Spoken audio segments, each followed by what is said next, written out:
Hi friends, there's this story I keep hearing growing up where a father and son is carrying a grandfather up into the mountain because grandfather is just too old to be helpful in the home anymore. And so they have him in this basket. In Hmong we call it lukal.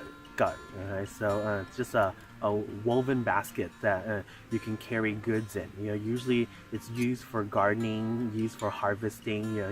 It's in the back, and so you pick up what you have and you just kind of toss it back there. And so they're carrying Grandpa up in this gut, and they're going, and the kids kind of like following Dad, and they get up into the mountains, deep into the mountains, and Dad sets the guy down, okay, and he gets up, and he's a little bit distraught, he's a little bit hurt, but he feels like this can't be going on anymore because grandfather's just no help anymore to the home. And so they leave grandfather there, and they're walking back down that trail back to their house, and the kid keeps looking back, and he says, oh, why are we doing that? And it's like, oh, well, Grandpa's doing his thing, and Grandpa will be fine. And so kid keeps looking back. So Dad's saying like, what's going on? Why you keep looking back? Grandpa's gonna do his thing out here, take care of himself, and he'll be fine. And thinking that the kid is just needing some reassurance on being able to let grandfather do his thing out here. Okay, but the kid says, no, Dad, we forgot something. And he's like, oh no, Grandpa's gonna be out here. Grandpa wants to stay out here. And he says, no, not Grandpa, we need to bring the guy back. And Dad's like, oh, we have plenty of those at the house. And he's like, no, that's a big guy, we need to bring it back so when you get old enough I can bring you out here too.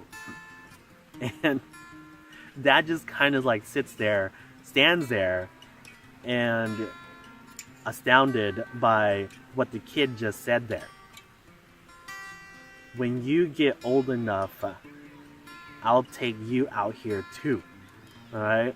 So many times we do things in life. We do things in life not realizing that kids are watching. Kids are soaking things up, and it might be like very minute things that we're doing, whether it's we're a little bit pissed off, or we're a little bit peeved on something, and so we're talking a little bit louder, or we're closing doors a little bit harder, or we're moving with heavier feet than normal, we're driving a little bit faster or whatnot. But kids are picking these things up, and they may begin to think that it becomes the norm, and it becomes okay for them to continue to do themselves too. And if they see us doing things to others, eventually we'll see that they may begin to do those same things to us. We may have completely forgotten that we did something like that, but for some odd reason it has always stuck with the kids. And so Dad eventually turned back around, went to go grab the basket with grandfather inside, and they walked grandfather back home.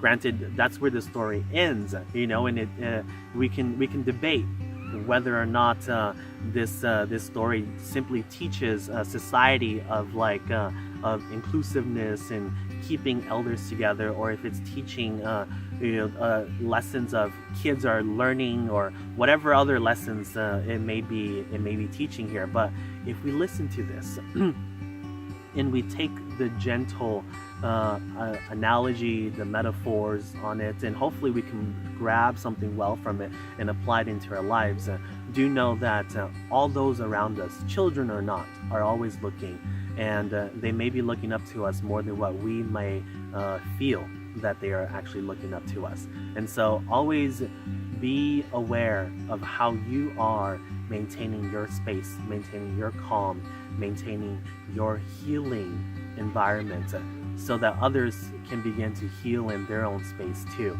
around you. All right. Now, ease through. Hopefully you can take something nice from this little story here, this little tidbit here, and my kind of rambling. And I look forward to seeing and hearing some magic happen in your life from this, and look forward to seeing you soon. All right.